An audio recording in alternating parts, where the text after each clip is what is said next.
परम मंगलमय भगवान पतित पावनी परम मंगलमय भगवान श्री कृष्ण की रसमयी धारा रसमयी कथा आइए हम लोग श्रवण करते हैं। कल मैं आप लोगों को क्या सुना रहा था, कोई मुझे बताएगा? याद है किसी को? कल मैंने आप लोगों को क्या सुनाया? कथा कहां पर विराम हुई थी? राम राम राम राम, बड़े अच्छे श्रोता है आप लोग। पता कथा कैसी सुन रहे हो?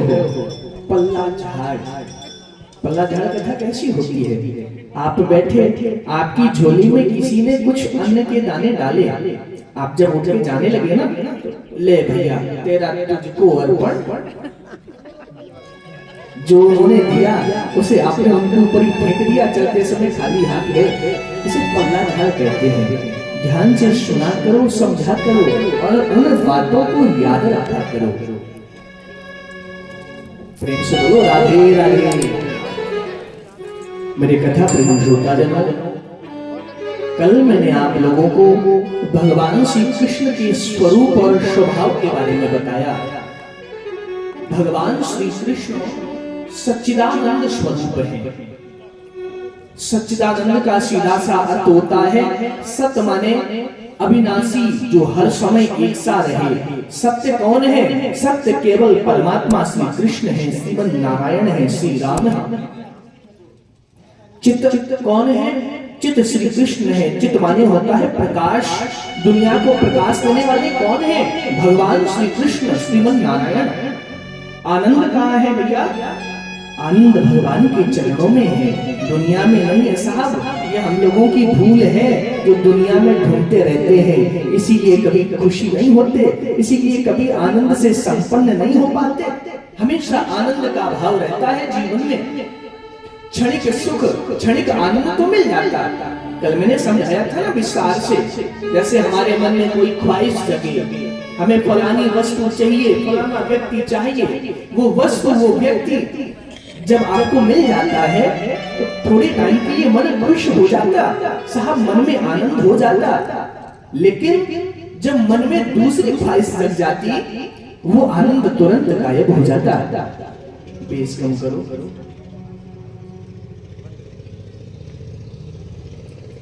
आनंद गायब हो जाता है साहब। भगवान पूरी सृष्टि के प्राकट्य करता है, विश्वोत्पत्त्यादि हेतवे, पूरे संसार के प्राकट्य करता, पालन करता, संहार करता। यानी कि पूरी दुनिया को बनाने वाला अगर कोई है तो श्री कृष्ण, श्रीमन नारायण। नारायण ने कामों को बांट दिया। नारायण के पुत्र ब्रह्मा है, आगे कथा में सुनोगे। ब्रह्मा जी को कह दिया जाओ पूरी दुनिया को तुम पैदा करो। ब्रह्मा जी ने पूछा साहब हमें तुम आदेश दे रहे हो, हम तुम्हारे बेटा है, ठीक है हमने मान लिया, लेकिन ये बताओ तुम क्या करोगे? बोले हम चींटी से लेकर के हाथी तक के मुख में अन्न भेजेंगे, उसका पेट भरेंगे।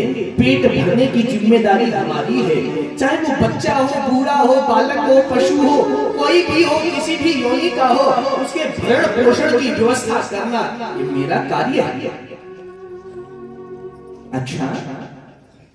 अच्छा जब हम पैदा करेंगे, आप खिलाएंगे पिलाएंगे तो संख्या बहुत हो जाएगी। ना ना बहुत नहीं होगी ब्रह्मा जी, तुम चिंता मत करो, मैं अपने भैया एक और बेटे शंकर को पैदा कर दूंगा। अच्छा शिव जी जब पैदा होंगे वो क्या करेंगे? बोले वो संहार करेंगे, पूरी दुनिया का सृजन करेंगे। तीन देव है, प्राकट्य करता, पालन करता, संहार करता, ब्रह्मा विष्णु महेश। वस्तुतः ये एक ही है जिसका नाम है ब्रह्म, जिसका नाम है नारायण। उन्हीं के ये सब अंशावतार हैं। जब जब परमात्मा को लीला करनी होती है, नाना प्रकार से रूपों को धारण करते हैं, स्वरूप बनाते हैं। ये सब चर्चाएं आगे की हैं। अभी अगर मैं समझाऊंगा ना तो समझ में नहीं आएगा। क्यों नहीं समझ आएगा? पहली क्लास के बच्चे को ना अगर 10वीं क्लास की पुस्तक पढ़ाओ ना साफ ऊपर निकलती है, नहीं आती समझ में। जब तक हम लोग पहली श्रेणी नहीं पास कर लेते, पहली सीढ़ी नहीं चढ़ जाते, तब तक लास्ट पे नहीं पहुंचना चाहिए। आइए आगे की कथा सुन सकते हैं। नैमिषेषु तमासीना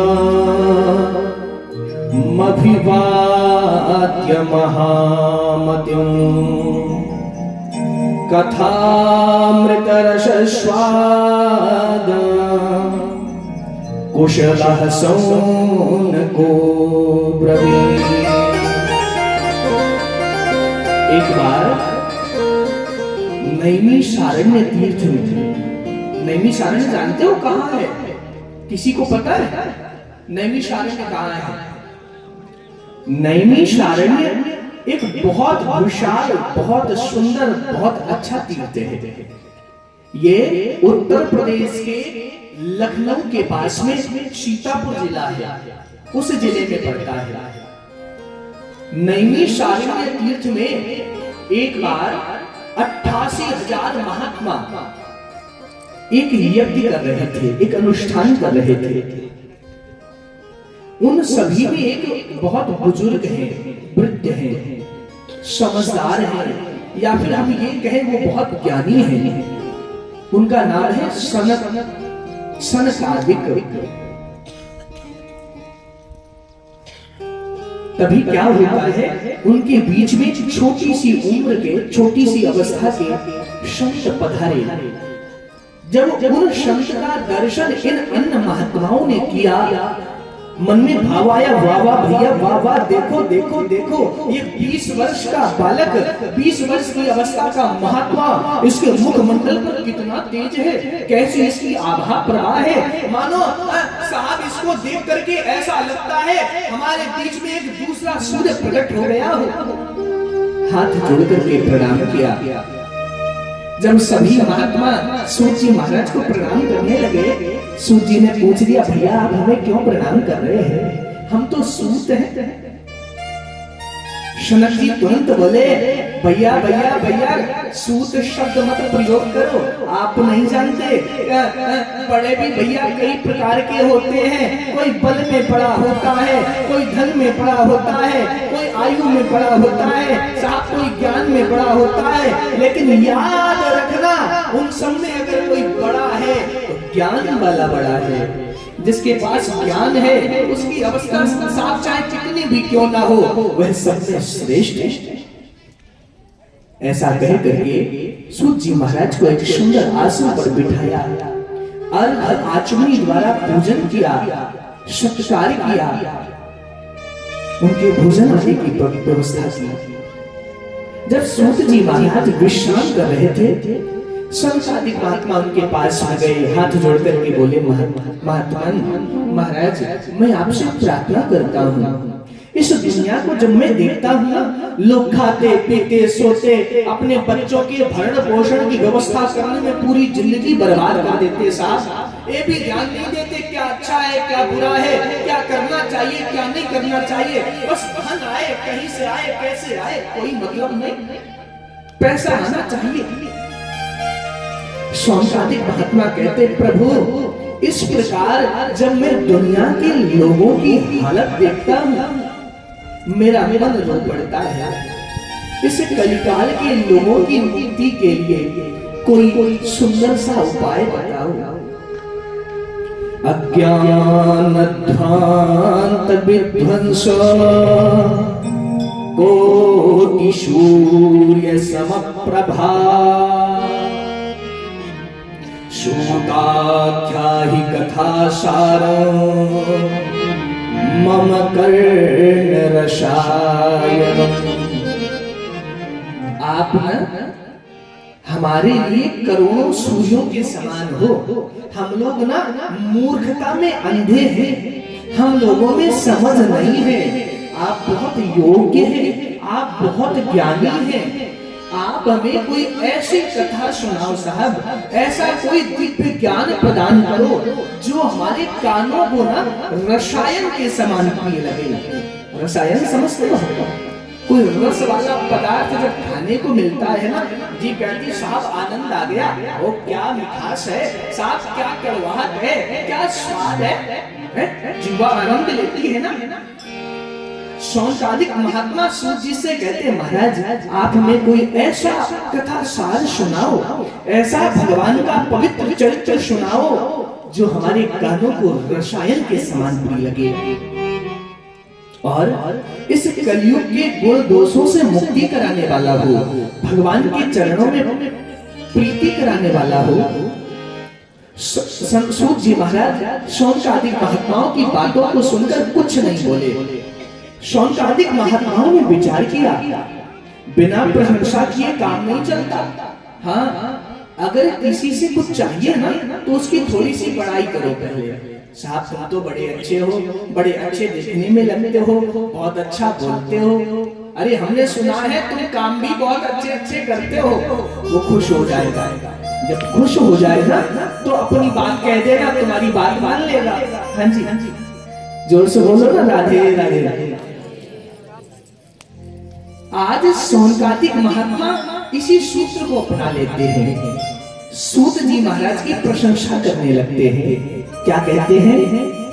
चिंता मणिर्लोक सुखम सुरद्रुह स्वर्ग संपदम प्रियक्षति गुरु प्रीतो वैकुंठम योगी दुर्लभ। अरे साहब, अगर किसी व्यक्ति को चिंतामणि नाम की मणि मिल जाए, एक मणि है उसका नाम है चिंतामणि। साहब अगर किसी व्यक्ति को चिंतामणि मिल जाए ना तो हो सकता है उस व्यक्ति की सारी चिंताएं दूर हो जाए। उस मणि में खासियत है, जिस व्यक्ति के पास वो मणि होती है ना उसकी टेंशन गायब हो जाती, उसकी चिंता खत्म हो जाती। दूसरा उदाहरण दिया, बोले अगर किसी व्यक्ति को कल्प वृक्ष मिल जाए, ये क्या है? स्वर्ग में एक पेड़ है, उसका नाम है कल्प वृक्ष। इसकी ऐसी महिमा है, अगर कोई इस व्यक्ति के इस वृक्ष के नीचे बैठ करके कोई ख्वाहिश करे, कुछ मांग ले, उसका तुरंत संकल्प पूरा हो जाता है, उसे वो वस्तु व्यक्ति सामग्री मिल जाती है। साहब अगर मैं सत्य कहूं, हे सूत जी महाराज, चिंतामणि मिलने से हो सकता है लोगों की चिंताएं दूर हो जाए, कल्प वृक्ष मिलने से हो सकता है लोगों के सपने पूरे हो जाए, लेकिन मैं सत्य कह रहा हूं, अगर किसी व्यक्ति पर गुरु कृपा हो जाए, संत कृपा हो जाए, उसे श्री कृष्ण मिल जाता है, उसे परमात्मा मिल जाता है।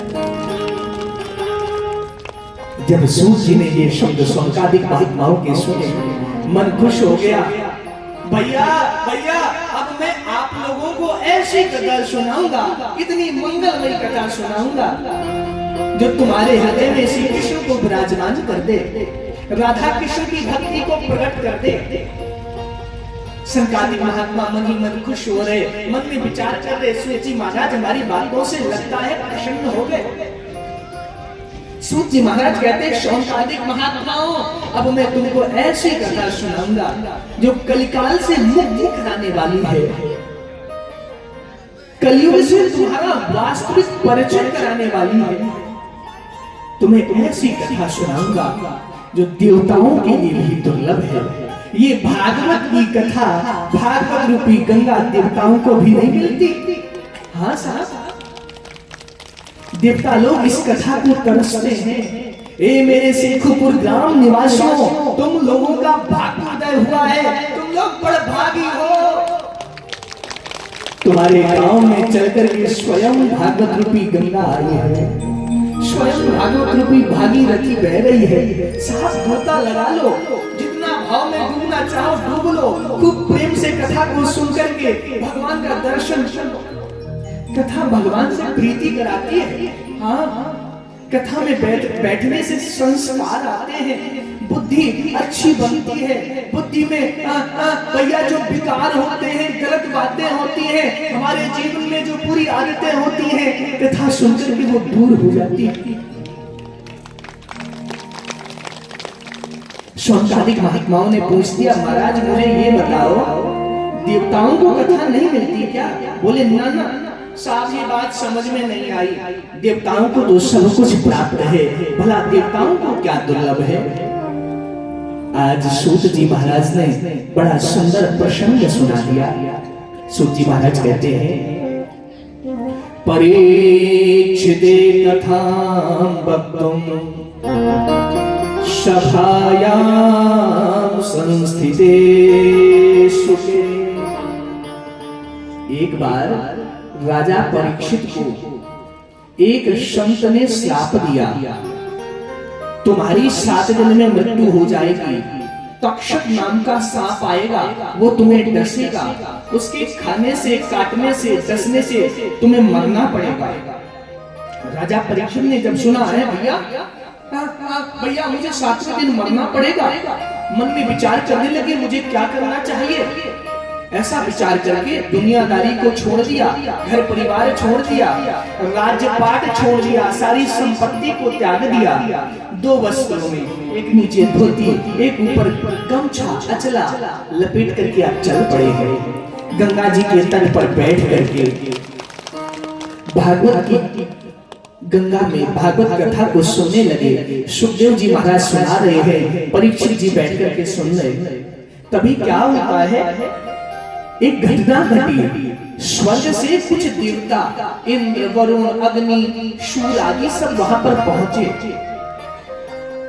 इंद्र ने जाकर के सभी महात्माओं को प्रणाम किया, सुखदेव जी को प्रणाम किया। फिर सुखदेव जी से कहने लगे, इंद्र महाराज आप जो राजा परीक्षित को कथा सुना रहे हो, इन्हें मत सुनाओ। इनके लिए मैं एक साहब ऐसी मणि, ऐसी वस्तु, ऐसी धातु लाया हूँ जिसको पीकर के ये नहीं मरेंगे। अच्छा भैया क्या लाए हो? बोले स्वर्ग का अमृत लाया हूँ। अच्छा, अरे अरे राजा परीक्षित को पिला दो, फिर चाहे तक्षक डसे, चाहे वासुकी डसे, कोई दिक्कत नहीं होगी, कोई परेशानी नहीं होगी, ये मरेंगे नहीं, इन्हें अमृत प्रदान हो जाएगा, ये अजर अमर हो जाएंगे। सुखदेव जी ने विचार किया, वाह इंद्र तुम बात तो बहुत अच्छी कह रहे हो, लेकिन तुम बहुत स्वार्थी हो, बिना स्वार्थ के कोई काम नहीं करते। आजकल जैसे लोग स्वार्थी होते हैं ना, ध्यान रखना, अगर कोई मीठी मीठी बातें ज्यादा करे ना, समझ लेना इसका कोई स्वार्थ है, कभी मीठी बातें कर रहा है। प्रेम से बोलो राधे राधे। मेरे कथा प्रेमी श्रोता जना, आज सुखदेव गोस्वामी विचार करते हैं, ए इंद्र तुम ऐसे अमृत नहीं दे सकते, अमृत तो बहुमूल्य है, बहुत मुश्किल से प्राप्त होता है। अमृत पीने के लिए लोगों ने क्या कुछ नहीं किया, कितने सालों तक राक्षस लोग तपस्या करते रहे, लेकिन अमृत नहीं मिला। और तुम परीक्षित को इतनी आसानी से दे रहे हो, जरूर कोई ना कोई प्रयोजन होगा। सुखदेव जी मन में विचार कर रहे थे, तभी इंद्र आदि देवता बोल पड़े, महाराज जो भागवत आप परीक्षित को सुना रहे हो, वो कथा मुझे सुना दो, कथा के बदले में ये अमृत परीक्षित को पिला दो। परीक्षित को अमृत मिल जाएगा, अमृत तो प्रदान हो जाएगा और हमें कथा मिल जाएगी। ओ भैया लो लो कर लो बात, व्यापारी बन करके आए हो। देखो देवताओं, अगर तुम कथा सुनने के विचार से आते, मुझे कोई आपत्ति नहीं थी, प्रेम से बैठ जाते, कथा को सुनते, अन्य श्रोता सुन रहे हैं तुम भी सुन लेते। लेकिन भैया तुम तो व्यापारी बन करके आए हो। अरे मैं भी तो तुलना करके देखूं, भागवता अमृत और स्वर्गीय अमृत में कभी बराबरी हो सकती है क्या? स्वर्ग का एक तरफ अमृत है, एक तरफ भागवत रूपी कथा अमृत है।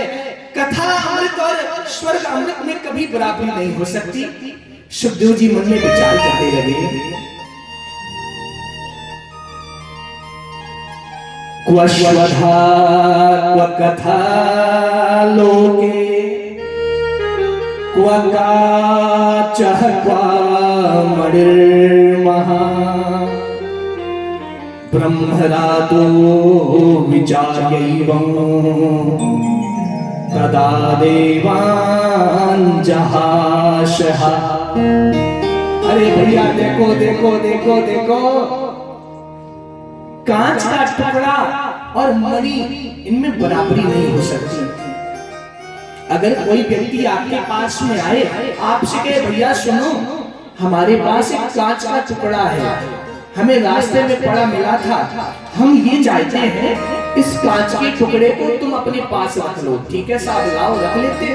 अरे ऐसे नहीं, तुम्हारी तिजोरी में जो बहुत कीमती मणि रखी है ना, बहुत बहुमूल्य मणि जिसकी बहुत कीमत है लाखों करोड़ों में, इस कांच के टुकड़े के बदले वो मणि आप मुझे दे दो।